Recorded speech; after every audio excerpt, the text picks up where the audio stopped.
ಇವತ್ತು ನಾನೊಂದು ಅತ್ಯಂತ ಗಂಭೀರವಾದ ವಿಚಾರವನ್ನು ನಿಮಗೆ ತಿಳಿಸೋಕೆ ಇಷ್ಟಪಡ್ತೇನೆ.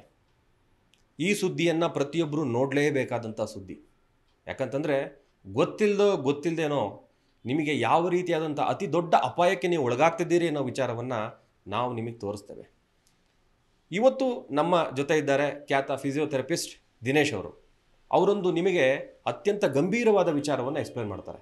ಬನ್ನಿ ಅವ್ರನ್ನೇ ಕೇಳೋಣ. ಆ ವಿಚಾರ ಏನು, ಯಾವ ರೀತಿ ಜನಗಳಿಗೆ ಸಮಸ್ಯೆ ಆಗ್ತಾ ಇದೆ, ಇದರಿಂದ ಎಷ್ಟೋ ಜನಕ್ಕೆ ಪ್ರಾಣಕ್ಕೆ ಯಾವ ರೀತಿ ಸಂಚಕರ ಎದುರಾಗ್ತಾ ಇದೆ ಅನ್ನೋದ್ರ ಕುರಿತಂತೆ ಡಾಕ್ಟರ್ ದಿನೇಶ್ ಅವರು ನಮ್ಮ ಜೊತೆ ಇದ್ದಾರೆ. ಅವ್ರನ್ನೇ ಕೇಳೋಣ. ಸರ್ ಏನು ಪ್ರಾಬ್ಲಮ್ಮು ತಗೊಂಡು ನಿಮ್ಮ ಹತ್ರ ಜನ ಬರ್ತಾ ಇದ್ದಾರೆ, ಮತ್ತು ಯಾವ ಥರ ಅದೊಂದು ಡೇಂಜರಸ್ ಸಿಚುವೇಶನ್ ಕ್ರಿಯೇಟ್ ಆಗ್ತಾ ಇದೆ?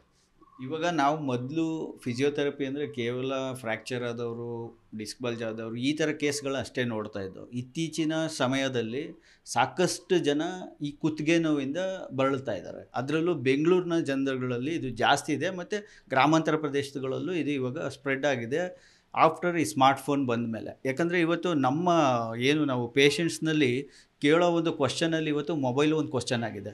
ಯಾಕಂದರೆ ತುಂಬ ಜನಕ್ಕೆ ಇವತ್ತು ಕತ್ತು ನೋವು, ಭುಜ ನೋವು, ಮತ್ತು ಏನು ಎಳ್ತ ಕೈಗಳಿಗೆ ರೇಡಿಯೇಟಿಂಗ್ ಪೇಯ್ನ್ ಇರ್ಬೋದು, ಅಥವಾ ತಲೆನೋವು ಬರೋದಿರ್ಬೋದು, ಕಣ್ಣು ನೋವು ಬರೋದಿರ್ಬೋದು, ಈವನ್ನು ಎಷ್ಟೋ ಜನ ಮೈಗ್ರೇನ್ ಅಂತ ವರ್ಷಾನುಗಟ್ಟಲೆ ಮಾತ್ರೆ ತಿನ್ನೋರು ಇರ್ಬೋದು. ಈ ಎಲ್ಲ ಸಮಸ್ಯೆಗಳಿಗೆ ಮೇಜರ್ ಕಾರಣ ಬಂದು ಮಲ್ಕೊಂಡು ಮೊಬೈಲು ಮತ್ತು ಟಿ ವಿ ನೋಡೋದು. ಇದು ಮೇಜರ್ ಕಾರಣ ಆಗ್ತಾ ಇದೆ. ಯಾಕಂದರೆ ಮಲ್ಕೊಂಡು ಮೊಬೈಲ್ ನೋಡೋದ್ರಿಂದ ನಮ್ಮ ಈ ಸರ್ವೈಕಲ್ ಕರ್ವೇಚರ್ ಅಂತ ಹೇಳ್ತೀವಿ, ಇದು ಎಸ್ ಶೇಪ್ ಇರುತ್ತೆ ನೋಡಿ. ಇದನ್ನ ಒಂದು ಬೇಕಾದ್ರೆ ನೀವು ಇದನ್ನ ನೋಡಿದಾಗ ನಿಮ್ಗೆ ಅರ್ಥ ಆಗುತ್ತೆ. ನಮ್ಮ ಸ್ಪೈನ್ ಬಂದು ಎಸ್ ಶೇಪ್ನಲ್ಲಿ ಇರುತ್ತೆ. ಈ ಎಸ್ ಶೇಪ್ ಇರೋದು ನಾವು ಮಲ್ಕೊಂಡು ಮೊಬೈಲ್ ನೋಡಿದಾಗ ಇದು ಸ್ಟ್ರೈಟ್ ಆಗಿಬಿಡುತ್ತೆ. ಆಪೋಸಿಟ್ ಡೈರೆಕ್ಷನ್ಗೆ ಅಂದರೆ ಆಲ್ಮೋಸ್ಟ್ ಉಲ್ಟಾ ಡೈರೆಕ್ಷನ್ಗೆ ಇದು ತಿರ್ಕೊಳ್ಳುತ್ತೆ. ಅವಾಗ ಏನಾಗುತ್ತೆ ಅಂದರೆ, ಈಗ ನೋಡಿ ನಮ್ಮ ದೇಹದ ಹಾರ್ಟ್ ಏನಿದೆ, ಈ ಹಾರ್ಟಿಂದ ಈ ಅಯೋಟ ಅಂತ ಕರಿತೀವಿ. ಈ ಅಯೋಟ, ಅಬ್ಡಮಿನಲ್ ಅಯೋಟ, ಈ ಅಯೋಟದ ಮುಖಾಂತರ ಈ ಬ್ಲಡ್ ವೆಸಲ್ಸು ಎಲ್ಲ ಪಾರ್ಟ್ಸ್ ಆಫ್ ದ ಬಾಡಿಗೆ ಹೋಗೋದು. ಇದನ್ನು ನಾವು ಎನ್ಲಾರ್ಜ್ ಮಾಡಿದ್ದೀವಿ. ಈ ಅಯೋಟ ಏನಿದೆ ಇದನ್ನು ಎನ್ಲಾರ್ಜ್ ಮಾಡಿ ನೋಡಿದಾಗ ಈ ಬ್ಲಡ್ ವೆಸಲ್ಸ್ ಮುಖಾಂತರನೇ ನಮ್ಮ ಬ್ರೈನ್ಗೂ ಕೂಡ ಬ್ಲಡ್ ಸಪ್ಲೈ ಆಗೋದು. ಇದಕ್ಕೆ ವರ್ಟಿಬ್ರಲ್ ಆರ್ಟರಿ ಅಂತೀವಿ, ಕೆರೋಟಿಡ್ ಆರ್ಟರಿ ಅಂತೀವಿ. ಎಲ್ಲ ಕೂಡ ಈ ಸ್ಪೈನ್ ಮುಖಾಂತರನೇ ಬ್ರೈನ್ಗೆ ಹೋಗೋದು. ಯಾವಾಗ ಮಲ್ಕೊಂಡು ಇವರು ಮೊಬೈಲು, ಟಿ ವಿ ಇಂಥದನ್ನು ನೋಡೋದಕ್ಕೆ ಅಭ್ಯಾಸ ಆಗ್ತಾರೆ, ಸಂಪೂರ್ಣ ಅವರ ಕುತ್ತಿಗೆ ಪ್ರೆಷರ್ ಬಂದು ಈ ರಕ್ತನಾಳಗಳು, ಡಿಸ್ಕು, ನರಗಳ ಮೇಲೆ ಬೀಳೋದ್ರಿಂದ ಬ್ಲಡ್ ಫ್ಲೋ ಕಡಿಮೆ ಆಗುತ್ತೆ. ಈ ಬ್ಲಡ್ ಫ್ಲೋ ಕಡಿಮೆ ಆದಾಗ ಅವ್ರಿಗೆ ಹೆಡ್ಏಕ್ ಬರೋದು, ಕಣ್ಣು ನೋವು ಬರೋದು, ಮತ್ತು ಅವ್ರಿಗೆ ವೀಕ್ನೆಸ್ಸು. ಯಾಕಂದರೆ ಯಾವಾಗ ಈ C1 C2 ಅಂತ ಕರಿತೀವಿ, ಈ ಬ್ಲಡ್ ಸಪ್ಲೈ ಕಡಿಮೆ ಆಗುತ್ತೆ ಬ್ರೈನಲ್ಲಿ, ಅವ್ರಿಗೆ ವೀಕ್ನೆಸ್ಸು ಜಾಸ್ತಿ ಆಗುತ್ತೆ. ಎಲ್ಲಿರುತ್ತೆ ಸರ್ C1 C2 ಅಂದರೆ ಇದೇ C1, ಇದು C2 ಅಂತ ಕರಿತೀವಿ. ಇದನ್ನು ನಾವು ಇನ್ನೊಂದು ಫುಲ್ ಸ್ಪೈನ್ ಪಿಕ್ಚರ್ ನೋಡಿದಾಗ ಈ ಥರ ಬರುತ್ತೆ. ಈ ಏನು ನಮ್ಮ ನರಮಂಡಲ ಇದೆ, ಇದು ಸಂಪೂರ್ಣ 31 ಜೊತೆ ನರ್ವ್ಸು ಎಲ್ಲ ಕಡೆ ಡಿವೈಡ್ ಆಗುತ್ತೆ. ಇದ್ರ ಮುಖಾಂತರನೇ ಈಗ ನೋಡಿ, ಇದು ಈ C1 C2ನಲ್ಲಿ ಸ್ಕ್ಯಾಲ್ಪ್ಗೆ ನರ್ವ್ಸು ಸಪ್ಲೈ ಆಗುತ್ತೆ. ಇದೆಲ್ಲ ಕಂಪ್ರೆಸ್ ಆದಾಗ ಹೆಡ್ಏಕು, ಐ ಪೇಯ್ನು, ಕಿವಿ ನೋವು, ಎಷ್ಟೋ ಜನ ಮೈಗ್ರೇನ್ ಅಂದ್ಬಿಟ್ಟು ವರ್ಷಾನುಗಟ್ಟಲೆ ಮಾತ್ರೆ ತಿಂತಾ ಇರ್ತಾರೆ. ಇದು ಮೈಗ್ರೇನ್ ಆಗಿರಲ್ಲ, ಇವ್ರು ಮಾಡ್ತಾರೋ ಹ್ಯಾಬಿಟಿಂದ ಆಗ್ತಾ ಇರುತ್ತೆ. ಇದನ್ನು ಸರಿಪಡಿಸ್ಕೊಳ್ಳಿಲ್ಲ ಅಂದರೆ ಇದು ಏನು ಬ್ಲಡ್ ಸಪ್ಲೈ ಸ್ಲೋ ಆಗಿ ಅದು ಏನು ಕಂಪ್ರೆಷನ್ ಆಗಿ ಎಷ್ಟೋ ಜನಕ್ಕೆ ಸ್ಟ್ರೋಕ್ ಆಗೋ ಚಾನ್ಸಸ್ ಕೂಡ ಹೆಚ್ಚಿದೆ. ಸರ್ ಈಗ ನಾವು ಮೊಬೈಲ್ನ ಮಲ್ಕೊಂಡು ಹೀಗೆ ಗಂಟೆಗಟ್ಟಲೆ ನೋಡೋದ್ರಿಂದ ನೀವು ಹೇಳ್ತಾ ಇರೋದು, ಆ ಸಂದರ್ಭದಲ್ಲಿ ಕುತ್ತಿಗೆ ಭಾಗದಲ್ಲಿ ಒಂದು ಪ್ರೆಷರ್ ಕ್ರಿಯೇಟ್ ಆಗಿ ಅಲ್ಲಿ ಆಗ್ತಿರುವಂಥ ಒಂದು ದೊಡ್ಡ ಒಂದು ಪ್ರಾಬ್ಲಮ್ ಅಂದರೆ ಪಾರ್ಶ್ವವಾಯು ಆಗುತ್ತೆ ಅನ್ನುವಂಥ ಎಚ್ಚರಿಕೆಯನ್ನು ಕೊಡ್ತಾರೆ. ಅಂದರೆ ತುಂಬ ಜನಕ್ಕೆ ಅದು ಪ್ರಾಬ್ಲಮ್ ಬಂದ್ಬಿಟ್ಟಿದೆ ಆಲ್ರೆಡಿ. ಈಗ ನಾವು ಸರ್ವೈಕಲ್ ಲೆವೆಲಲ್ಲಿ ಈಗ ಡಿಸ್ಕ್ ಬಲ್ಜ್ ಅಂತ ಕರಿತೀವಿ. ಈ ಡಿಸ್ಕ್ ಬಲ್ಜು ಕೂಡ ನಮ್ಮ ಕುತ್ತಿಗೆ ಲೆವೆಲಲ್ಲಿ ಸಿವಿಯರ್ ಆಗಾದ್ರೆ ಎರಡು ಕೈ ಎರಡು ಕಾಲು ಸ್ವಾಧೀನ ಕಳ್ಕೊಳ್ಳೋವಂಥ ಕ್ವಾಡ್ರಾಪ್ಲಿಜಿಯಾ ಅನ್ನೋ ಪ್ರಾಬ್ಲಮ್ಮು ಕೂಡ ಅರೈಸ್ ಆಗುತ್ತೆ. ಇವತ್ತಿನ ಸಾಕಷ್ಟು ಯೂತಲ್ಲಿ ಏನಾಗ್ತಾ ಇದೆ ಅಂದರೆ, ಎಲ್ಲ ಮಲ್ಕೊಂಡು ಮೊಬೈಲ್ ನೋಡೋದು, ಮಲ್ಕೊಂಡು ಟಿ ವಿ ನೋಡೋದು, ಇದನ್ನು ಹ್ಯಾಬಿಟ್ ಮಾಡ್ಕೊಬಿಟ್ಟಿದ್ದಾರೆ. ಮತ್ತು ನಾವು ಇದನ್ನು ಕೇಳಿ ಸರಿಪಡಿಸ್ಬೇಕು. ಯಾಕಂದರೆ ನಾವು ಇಲ್ಲಿ ಏನೇ ಥೆರಪಿ ಕೊಟ್ಟರು ಪೇಷಂಟ್ಸು ರಿಕವರ್ ಆಗಲ್ಲ ಅಂಟಿಲ್ ಅನ್ಲೆಸ್ಸು ಅವರ ಆ್ಯಕ್ಟಿವಿಟೀಸ್ ಆಫ್ ಏನು ಡೈಲಿ ಲಿವಿಂಗು, ಈ ಲೈಫ್ ಸ್ಟೈಲ್ನ ಚೇಂಜ್ ಮಾಡ್ಕೊಂಡ್ರೆ ಮಾತ್ರ ಅವ್ರ ರೋಗದಿಂದ ಆಚೆ ಬರೋಕ್ಕೆ ಸಾಧ್ಯ ಇರೋದು. ತುಂಬ ಜನಕ್ಕೆ ಇದು ಅರಿವಿಲ್ಲ. ಇವನು ಎಷ್ಟೋ ಕಡೆ ಡಾಕ್ಟರ್ಸು ಇದನ್ನು ಕ್ವಶನ್ ಆಗಿ ಬಳಸ್ತಾ ಇಲ್ಲ. ಅದು ಬಳಸಿದ್ರೆ ಎಲ್ಲರಿಗೂ ಒಂದು ಇದು ಮಾಹಿತಿ ಸಿಗುತ್ತೆ. ಮತ್ತು ವಿ ಕ್ಯಾನ್ ಪ್ರಿವೆಂಟ್ ಈ ಏನು ನೆಕ್ ಪೈನು, ಸರ್ವೈಕೋಜೆನಿಕ್ ಹೆಡ್ಏಕು, ಸಾಕಷ್ಟು ಕತೆ ಕೇಳ್ತೀವಿ. ಈ ಎಲ್ಲದಕ್ಕೂ ಕಾಸು ಬಂದು ನಮ್ಮ ಸರ್ವೈಕಲ್ ರೀಸನು ನಾವು ಕುತ್ತಿಗೆ ಹೇಗೆ ಇಟ್ಕೊಳ್ತೀವಿ ಅನ್ನೋದು. ಇವನ್ ಮೊಬೈಲ್ ನೋಡಬೇಕಾದ್ರೂ ಕೂಡ ಕತ್ತು ಬಗ್ಗಿಸ್ಕೊಂಡು ತುಂಬ ಹೊತ್ತು ನಾವು ಟೆಕ್ಸ್ಟ್ ಮಾಡೋದಿರ್ಬೋದು, ಕತ್ತು ಬಗ್ಗಿಸ್ಕೊಂಡು ಈಗ ವಾಕ್ ಮಾಡ್ತಾ ಮೊಬೈಲ್ನ ಬೊಕ್ಕೊಂಡು ನೋಡೋದಿರ್ಬೋದು, ಇದರಿಂದನೂ ಕೂಡ ನೆಕ್ಕಿಗೆ ಸ್ಟ್ರೈನ್ ಆಗುತ್ತೆ. ಇದರಿಂದನೂ ತುಂಬ ಸಮಸ್ಯೆಗಳು ಉದ್ಭವ ಆಗ್ತಾ ಇದೆ. ನಾವು ಮೇಜರ್ ಏನಂದರೆ ಮೊಬೈಲ್ ನೋಡಬೇಕು ಅಂದರೆ ನಮ್ಮ ಐ ಲೆವೆಲ್ಗೆ ಇರಬೇಕು. ಈ ಥರ ಇದ್ದಾಗ ಕೂತ್ಕೊಂಡು ನೋಡಿದಾಗ ಅಷ್ಟೇ ನಮಗೆ ಹೆಲ್ಪ್ ಆಗುತ್ತೆ. ಮತ್ತು ಇನ್ನು ಕೆಲವು ಜನ ಟಿ ವಿ ನೋಡ್ತಾರೆ ಮನೆಯಲ್ಲಿ, ಅದು ಸ್ಟ್ರೈಟಾಗಿ ನೋಡಬೇಕು. ಈಗ ಟಿ ವಿ ಬಲಗಡೆ ಇರುತ್ತೆ, ಸೋಫಾ ಹೀಗಿರುತ್ತೆ, ಹಿಂಗೆ ಕೂತ್ಕೊಂಡು ಹಿಂಗೆ ನೋಡ್ತಾ ಇದ್ರೆ ಅವ್ರಿಗೆ ಅದು ಕತ್ತು ಲಾಕ್ ಆಗಿಬಿಡುತ್ತೆ. ಅದರಿಂದನೂ ಡಿಸ್ಕ್ ಬಲ್ಜ್ ಆಗಿ ಸಫರ್ ಆಗ್ತಾರೆ. ಸರ್, ಇನ್ನೊಂದು ಪ್ರಮುಖವಾದ ಪಾಯಿಂಟ್ ಸರ್, ಈಗ ನಾವು ಕುತ್ತಿಗೆ ಜೊತೆನಲ್ಲಿ ಮೊಬೈಲ್ನ ಹೀಗೆ ಇಟ್ಕೊಂಡು ನೋಡೋದ್ರಿಂದ ಕೈಗಳ ಬೆರಳುಗಳು ಈ ಅವುಗಳ ನರಗಳು ಕನೆಕ್ಟ್ ಇರೋದ್ರಿಂದ ಕೈಗಳ ಮೇಲೂ ಕೂಡ ಎಫೆಕ್ಟ್ ಆಗೋದ್ರಿಂದ ಕೈಗಳು ಮತ್ತು ಕುತ್ತಿಗೆ ಭಾಗ ಈ ಒಂದು ಇಂಟರ್ಲಾಕ್ ಸಿಸ್ಟಮ್ ಯಾವ ರೀತಿ ಚೇಂಜ್ ಆಗುತ್ತೆ. ತಾವು ಹೇಳ್ತಿದ್ರೆ ಮೂಳೆ ತನ್ನ ಪೊಸಿಷನ್ನೇ ಚೇಂಜ್ ಆಗಿಬಿಡುತ್ತೆ. ಕುತ್ತಿಗೆ ಮೂಳೆ ತನ್ನ ಪೊಸಿಷನ್ನೇ ಬದಲಾಯಿಸಿದಾಗ ವಾಪಸ್ ತರೋದು ತುಂಬ ಕಷ್ಟ ಅಂತ ಹೇಳ್ತೀರಾ. ಅಂದರೆ ತುಂಬ it will take so many times. ತುಂಬ ಟ್ರೀಟ್ಮೆಂಟ್ ಸ್ವಲ್ಪ ಟೈಮ್ ನಿಧಾನಕ್ಕೆ ತಗೊಳುತ್ತೆ ಮತ್ತು ತುಂಬ ಪೇಯ್ನು, ಆ ಕುತ್ತಿಗೆ ಎಲ್ಲ ಫ್ರೋಸ್ ಆಗೋದೆಲ್ಲ ಆಗುತ್ತೆ ಅಂತ ಹೇಳ್ತಿದ್ರಿ. ಈಗ ಎಷ್ಟೋ ನಾವು ಕಂಡೀಷನ್ಸಲ್ಲಿ ಈಗ ಭುಜ ನೋವು ಅಂತ ಹೇಳ್ತಾ ಇರ್ತೀವಿ. ಈಗ ಅವ್ರಿಗೆ ಕತ್ತಲ್ಲಿ ನೋವೇ ಇರಲ್ಲ, ಅದು C5 C6 ಅಥವಾ C4 C5 ರೀಜನಲ್ಲಿ ನರ್ವ್ ಕಂಪ್ರೆಷನ್ ಆದ ತಕ್ಷಣ ಅವ್ರಿಗೆ ಭುಜ ನೋವು ಸ್ಟಾರ್ಟ್ ಆಗುತ್ತೆ. ಅದು ಒಂದು ಪಿಕ್ಚರ್ ನಿಮ್ಗೆ ತೋರಿಸ್ತೀನಿ ನೋಡಿ.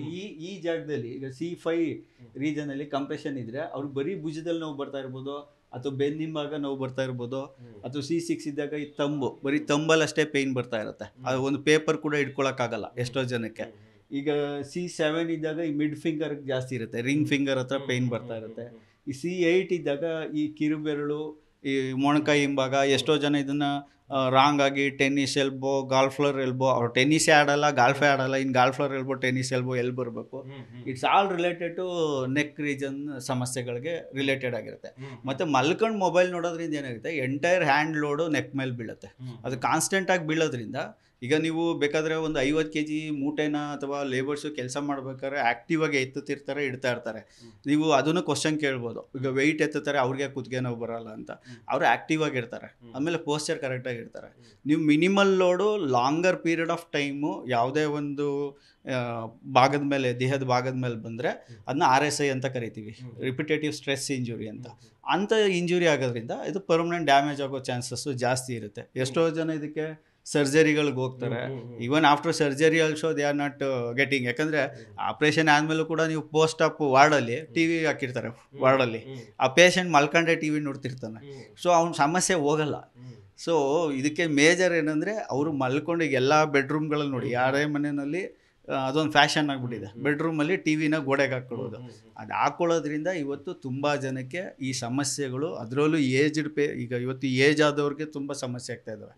ಯಾಕಂದರೆ ಅವರು ತುಂಬ ಸ್ಮಾರ್ಟ್ಫೋನ್ ಯೂಸ್ ಮಾಡ್ತಾ ಇದ್ದಾರೆ ಇತ್ತೀಚಿನ ದಿನಗಳಲ್ಲಿ, ಅವ್ರುಗಳಲ್ಲಿ ಈ ಸಮಸ್ಯೆ ಜಾಸ್ತಿ ಬರ್ತಾ ಇದೆ. ಆಮೇಲೆ ನೀವು ಎಷ್ಟೋ ಜನಕ್ಕೆ ವರ್ಟಿಗೋ ಅಂತ ಕೇಳಿರ್ತೀರ, ವರ್ಟಿಗೋ ಅಂತ. ಆ ವರ್ಟಿನ್ ಮಾತ್ರೆ ತಿಂತಿರ್ತಾರೆ. ಅದು ಬೇಸಿಕಲಿ C1 C2ನಲ್ಲಿ ಯಾವುದೋ ಒಂದು ಮೂಳೆ ಜರುಗಿದಾಗ ಬ್ಲಡ್ ಸಪ್ಲೈ ಕರೆಕ್ಟಾಗಿ ಆಗಲ್ಲ ಮೆದುಳಿಗೆ. ಅವಾಗೇನಾಗುತ್ತೆ, ಅವ್ರು ಎದ್ದ ತಕ್ಷಣ ಕಣ್ಣು ಬ್ಲ್ಯಾಕ್ ಔಟ್ ಆಗೋದು, ತಲೆ ಸುತ್ತು ಬೀಳೋದು, ಈ ಥರ ಸಮಸ್ಯೆಗಳು ಜಾಸ್ತಿ ಇದೆ. ಅದಕ್ಕೆ ವರ್ಟಿನ್ ಅಂತ ಮಾತ್ರೆನೂ ತಿಂತಾ ಇರ್ತಾರೆ, ಬಟ್ ಅದರಿಂದನೂ ಅವ್ರಿಗೆ ಸೊಲ್ಯೂಷನ್ ಕಂಪ್ಲೀಟಾಗಿ ಆಗಲ್ಲ. ಅವ್ರು ಬಂದು ಇದಕ್ಕೆ ನಾವು ಫಿಸಿಯೋಥೆರಪಿ ಮಾಡ್ತೀವಿ, ಹೀಟ್ ಕೊಡ್ತೀವಿ, ಟ್ರ್ಯಾಕ್ಷನ್ ಕೊಡ್ತೀವಿ, ಅಲ್ಟ್ರಾಸೌಂಡ್ ಕೊಡ್ತೀವಿ, ಸ್ಪೈನಲ್ ಮೊಬಿಲೈಸೇಷನ್ ಮಾಡ್ತೀವಿ.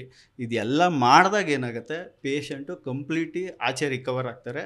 ಮತ್ತು ಇದ್ರ ಜೊತೆಗೆ ಇನ್ನೊಂದು ಇಂಪಾರ್ಟೆಂಟ್ ಏನು ಹೇಳ್ತೀವಿ ಅಂದರೆ, ಇವತ್ತಿನ ಯೂತ್ಸಲ್ಲಿ ಈ ಆಲ್ಕೋಹಾಲ್ ತೊಗೊಳ್ತಾರೆ.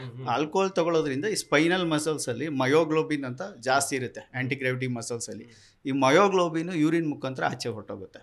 ಈ ಮಯೋಗ್ಲೋಬಿನ್ ಹೋಗ್ತಿದ್ದಂಗೆ ಏನಾಗುತ್ತೆ, ಎಲ್ಲ ಲೋಡು, ಸ್ಪೈನ್ ಲೋಡು, ಮಸಲ್ಸು ಏನಂದರೆ ಒಂದು ಕೇಬಲ್ ಇದ್ದಂಗೆ ಬ್ರಿಡ್ಜ್ಗೆ, ಆ ಕೇಬಲ್ಲು ಲೋಡ್ ತಗೋತಾ ಇರುತ್ತೆ. ಯಾವಾಗ ಮಸಲ್ಸ್ ವೀಕ್ ಆಗುತ್ತೆ, the entire load comes on the spine. ಈ ಸ್ಪೈನಿಗೆ ಬಂದ ತಕ್ಷಣ ಏನಾಗುತ್ತೆ, ಡಿಸ್ಕ್ ಬಲ್ಜ್ ಆಗೋದು, ಬ್ಯಾಕ್ ಪೇಯ್ನ್ ಬರೋದು, ಅವ್ರು ಏನೇ ಟ್ರೀಟ್ಮೆಂಟ್ ತೊಗೊಂಡ್ರು ರಿಕವರಿ ಆಗ್ತಿರಲ್ಲ.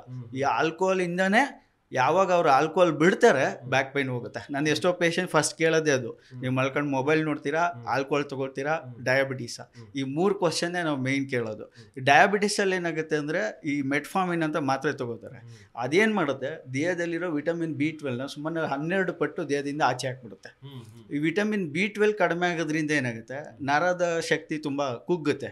ಅದರಿಂದ ಅವ್ರಿಗೆ ಎನರ್ಜಿ ಇರೋಲ್ಲ, ಸ್ಟ್ರೆಂತ್ ಇರೋಲ್ಲ, ಪೇಯ್ನು ಬೇಗ ಕಡಿಮೆನೇ ಆಗಲ್ಲ ನಾವೇನೇ ಟ್ರೀಟ್ಮೆಂಟ್ ಕೊಟ್ರು. ಈ 3 ಫ್ಯಾಕ್ಟ್ರು ಇವತ್ತು ಎಸ್ಪೆಷಲಿ ಬ್ಯಾಂಗ್ಳೂರು ಸಿಟಿಜನ್ಸಲ್ಲಿ ಇದು ಹೈಯೆಸ್ಟ್ ಇದೆ. ಈ 3ನ್ನ ಕನ್ಸರ್ನ್ ಆಗಿ ತಗೊಂಡು ಯೂತ್ಸು ಆಲ್ಕೋಹಾಲ್ನ ಅವಾಯ್ಡ್ ಮಾಡೋದ್ರಿಂದ ಮಲ್ಕೊಂಡು ಮೊಬೈಲು ಟಿ.ವಿ ಇನ್ನೂ ಎಷ್ಟೋ ಜನ ಮಲ್ಕೊಂಡು ಪೇಪರ್ ಓದ್ತಾರೆ, ಅದು ಕೂಡ ತುಂಬ ಡೇಂಜರು. ಅದರಿಂದನೂ ಸಿವಿಯರ್ ಡಿಸ್ಕ್ ಬಲ್ಜ್ ಆಗಿ ಸರ್ಜರಿಗಳಾಗಿ ಇನ್ನೂ ಒದ್ದಾಡ್ತಾರೆ. ಯಾಕಂದರೆ surgery is not a final option. ನಾವು ಹೇಳೋದು ಫಸ್ಟು ನೀವು ಕನ್ಸರ್ವೇಟಿವ್ ಮ್ಯಾನೇಜ್ಮೆಂಟ್ನ ಮಾಡ್ಕೊಳ್ಳಿ, ಕನ್ಸರ್ವೇಟಿವಲ್ಲಿ ಏನೂ ಆಗಲಿಲ್ಲ, ನಮ್ಮ ಬೆನಿಫಿಟ್ ಆಗಿಲ್ಲ ಅಂದಾಗ ಸರ್ಜರಿಗೆ ಹೋಗ್ಬೇಕಾಗತ್ತೆ. ಬಟ್ ನಾನು ಹೇಳೋದು ಲೈಫ್ ಸ್ಟೈಲ್ನ ಮಾಡಿಫಿಕೇಶನ್ ಮಾಡಿಕೊಂಡ್ರೆ ಇವ್ಯಾವುದೋ ಸಮಸ್ಯೆನೇ ಬರಲ್ಲ ಅಂತ ಹೇಳ್ತೀನಿ. ನೋಡಿದ್ರಲ್ಲ ಡಾಕ್ಟರ್ ದಿನೇಶ್ ಅವ್ರು ಹೇಳ್ತಿರೋ ಮಾತು ಏನಂತಂದರೆ, ಮುಖ್ಯವಾಗಿ ಮೊಬೈಲಿಂದ ಮಲ್ಕೊಂಡು ನೋಡಬಾರ್ದು. ಎರಡನೇದು, ಮಲ್ಕೊಂಡು ಟಿ ವಿ ನೋಡಬೇಡಿ, ಮಲ್ಕೊಂಡು ಪೇಪರ್ ಓದಬೇಡಿ. ಈ ಮೂರೂ ಕೂಡ ಕುತ್ತಿಗೆಯ ಈ ಭಾಗದಲ್ಲಿರುವಂಥ ಮೂಳೆಗಳ ಸವಿತಕ್ಕೆ ಕಾರಣ ಆಗೋದು. ಜೊತೆಯಲ್ಲಿ ನಿಮಗೆ ಪಾರ್ಶ್ವವಾಯು ಅಂದರೆ ಪ್ಯಾರಾಲಿಸಿಸ್ ಕೂಡ ಆಗ್ತದೆ, ಯಾಕಂದರೆ ರಕ್ತ ಸಂಚಾರ ಕಡಿಮೆ ಆಗ್ತದೆ ಅನ್ನುವಂಥ ವಿಚಾರವನ್ನು ಹೇಳ್ತಾ ಇದ್ದಾರೆ. ಈ ವಿಚಾರವನ್ನು ಅತ್ಯಂತ ಗಂಭೀರವಾಗಿ ಜನರು ಪರಿಗಣಿಸಿ ತಮ್ಮ ಈ ಒಂದು ಅಪಾಯದಿಂದ ಪಾರಾಗಬೇಕು ಎನ್ನುವಂಥದ್ದು ಡಾಕ್ಟರ್ ಅವರ ಒಂದು ಜಾಗೃತಿ ಕೂಡ. ಹೀಗಾಗಿ ಈ ಒಂದು ಜಾಗೃತಿಗೆ ಜನ ಯಾವ ರೀತಿ ಸ್ಪಂದಿಸಬೇಕಾಗ್ತದೆ, ಅವರು ತಮ್ಮ ಮೊಬೈಲ್ನ ಈ ಒಂದು ಗೀಳಿಂದ ಸ್ವಲ್ಪ ದೂರ ಉಳಿದು ತಮ್ಮ ಆರೋಗ್ಯವನ್ನು ಕಾಪಾಡ್ಕೊಳ್ಬೇಕಾಗ್ತದೆ. ಇಲ್ಲ ಅಂತಂದರೆ ಕುತ್ತಿಗೆ ನೋವು, ಬೆನ್ನೋವು ಈ ಸಮಸ್ಯೆಗಳಿಂದ ದೀರ್ಘಕಾಲದ ಸಮಸ್ಯೆಗಳಿಗೆ ಒಳಗಾಗಿ ಬಹಳಷ್ಟು ಕಷ್ಟವನ್ನು, ಸರ್ಜರಿಗೆಲ್ಲ ಒಳಗಾಗಬೇಕಾಗ್ತದೆ. ಈ ಅಪಾಯದಿಂದ ಜನರು ದೂರವಿದ್ದಷ್ಟು ಅವರ ಆರೋಗ್ಯ ಚೆನ್ನಾಗಿರುತ್ತೆ ಅನ್ನುವಂಥದ್ದು ಇಲ್ಲಿನ ಡಾಕ್ಟರ್ ಅವರ ಸಲಹೆ. ಕ್ಯಾಮ್ರಾ ಪರ್ಸನ್ ನಗಪ್ಪ ಜೊತೆ ಪ್ರಸನ್ನ ದೇವ್ನೂರ್, ಜಿ ಕನ್ನಡ ನ್ಯೂಸ್, ಬೆಂಗಳೂರು.